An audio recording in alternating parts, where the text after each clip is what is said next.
Саламатсыздарбы, урматтуу мекендештер. Кечээден бери биз баарыбыз бир негизги көйгөйдүн үстүндө өтө чоң талкуулар жүргүзүп атабыз. Онлайн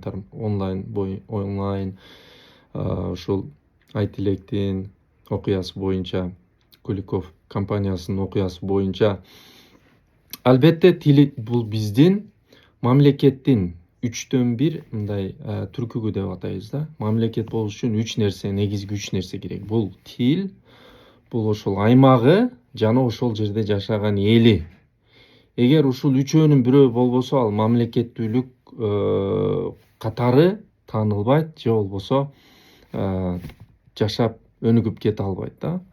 Ошол үчүнчү бир бөлүгү элементи тил боюнча чоң сүйлөшүүлөр болуп атат да. Мына жакшы азыр кабар уктум. Эми ушул компания менен жана бир топ кайдыгер эмес адамдар ушул сүйлөшүү процессин ортого түшүп, бир эки тарапты жараштырып, элдештиргенин угуп сүйүндүм.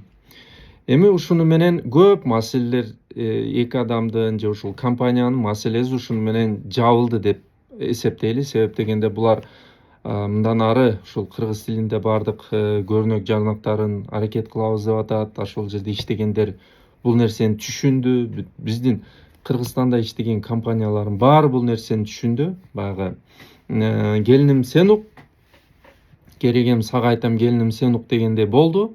Баардыгы ушул маселенин өтө орчундуу экенин түшүндү. Бирок менде бир кандайдыр бир сунуш катары ой пикирим айтып коеюн.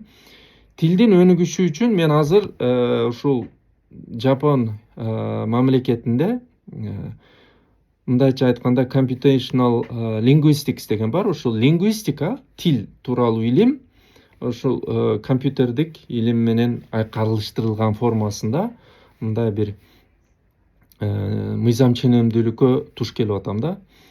Эмне үчүн азыр ChatGPT англис тилинде так сүйлөйт, орус тилинде так сүйлөп калды, кыргыз тилин дагы үйрөнүп калды, байкайсыңарбы?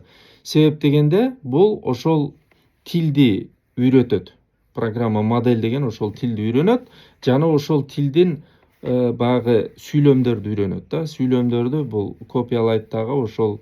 Демек бул мен атым дегенден кийин сөзсүз түрдө бир зат атоочу келет. Менин атым Мураталы дегенчи. Ушул нерсени мыйзам ченемдүүлүктү көрүп тил модельдери үйрөнүп атат. Бирок мен комментарийлерди окуп туруп, бир жагынан ошол эле тилге күйгөн адамдар бойкот деп жазып атат да. Бойкот деген сөз жок. Эми айтылышы бойкот, бирок жазылышы бойкот болушу мүмкүн. Ошол эле кээ бир сөздөрдү кыргызчалаштырганда кыскартып же болбосо бир диалектилик сөздөр менен жазып коюп атабыз да. Ооба, эгерде туура өбүлөрдү өз ордуна коюп туруп, сүйлөмдү мына чубак ажыр аматлыгы суроо бергенде дагы суроону окуп алып туруп оңдойт болчу да, грамматикасынчы. Эмне демекчи мен? Грамматикасына да көңүл буруп аракет кылсак дегеним да. Жазганда дагы кыска сөз деп туруп, баягындай болтат, кеттат деген сөздөрдү эмес, болуп атат, кетип атат. Макул, айтып атканда айта бересиздер, бирок жазып атканда ошол нерселерге көңүл бурсак. Анан бирөөдөн биз талап кылып атабыз да, бирок талап кылардан мурун биринчи өзүбүз дагы ошол талапты өзүбүзгө койсок деген ой эле. Ошондо биздин тилибиз дагы баягы жаңырат, тазаланат, баягындай ката жазылган нерселерден тазаланат. Бирок ошол катаны деле компьютер үйрөнүп алгандан кийин ошондой сөздөрдү чыгара берет. Ошондуктан биз ушул кыргыз тилине, мамлекеттик тилге күйгөн адамдар үчүн сунушту ушундай айтам, өзүбүзгө талапты коелу. Экинчиден,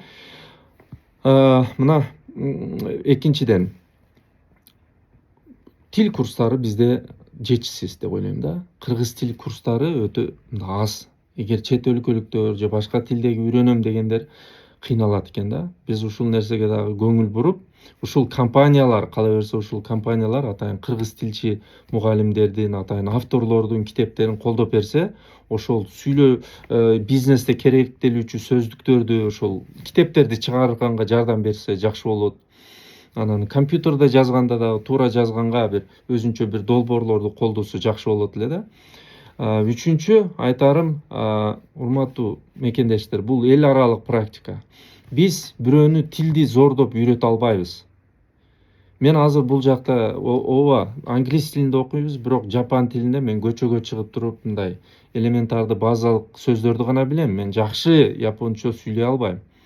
Бирок ошончо 10 жылдан бери сүйлөйт, бирок жаза албаган адамдар бар бул жактачы. Мына Филиппинден келген, Вьетнамдан келгендер, мен уктум 25 жылдан бери ушул жерде жашайт экен, бирок баягы канжи буларда кыйын болот. Ошол канжи жазышты окушту билбейт экен, бирок сүйлөшүп жүрө берет экен да.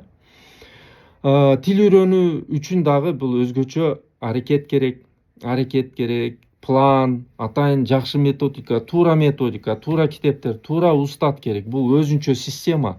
Бир гана талап коюп, милдеттендирип, аны биз күч менен зордуктап, аны өзгөртүшүбүз кыйын. Ал канчалык биз басым жасаганыбыз менен ал тескери реакция берет. Мен сөзүмүн мындай, бул бир гана Куликовдун деңгээлинде эмес, мына 5 жыл, 10 жылдык деңгээлдеги мындай стратегиялык оо катары айтып атам. Урматтуу мекендештер, эгерде биз ушул, мен дагы өз салымымды кошом, сиз дагы өз салымыңызды кошуңуз. Бирок сөз менен эмес, комментарий менен эле кагып силкип, жаман көрүп, жаман агрессивдүү ойлорду айтуу менен эмес, жакшы жакка чакыруу менен. Жаман, эгерде бир варианттар болсо, ошону менен бөлүшүңүз. Өзүңүздүн деңгээлиңизде блог жазыңыз, текст жазыңыз, мына Википедияга жазыңыз. Ошо кала берсе, кыргыз тилинен бардык тараптан бир кадам болсо, 2 сөз болсо дагы оңдогонго жардам бериңиз. 10 жыл мурун, мен 10-15 жыл мурун эле бир маселе көтөргөм. Азыр Тилимпоз дагы ошол маселени көтөрүп айтып атат. Бир жолу угуп таң калгам да, бир кыз кафеден чыгып кетип атып, что жедим, что жебедим, не знаю, да. Экинчисине айтып атат, тигинин жүрөгү слабый экен, курортто лечение алып атыптыр. Мына ушуга окшогон аралаштырма сөздөрүбүз көп. Мына ошол нерселерге бир тазалайлы биринчиден. Анан акырындан ушул нерсе оңолот. Мен бир дебат программасында бир Улан деген дос бар эле. Ошол айтат, Мураталы, эгерде сен, мен орусча жакшы сүйлөй албайт элемин да, ошондо айтат, эгерде бир тилди сүйлөгөндө бир сүйлөмдү, мына точкадан точкага чейин, чекиттен чекитке чейин бир тилде сүйлө, же кыргызча же орусча депчи. Ошол аябай бир жакшы сунуш болгон. Мен ошону дагы эстетип кетейин дедим эле. Анан жалпы коопсуздук, конфликттерди алдын алуу үчүн ар бирибиз аракетибиз керек. Бул өтө чоң система, өтө назик дагы нерсе. Бир ырбап кете турган болсо, бул баягы атомдук бомбага окшоп, мындай тез ырбай турган нерселердин, саясий маселелердин бири. Ошондуктан тилге аяр мамиле да кылалы, стратегиялык алыскы мөөнөткө дагы ой жүгүртөлү. Эмнеси болсо дагы бири-бирибизди мындай кагып силкпей, жемелебестен колдогонго аракет кылалы. Менин сиздерге каалоом, Мураталы Учкемпиров. Көрүшкөнчө саламаттуу болуңуздар.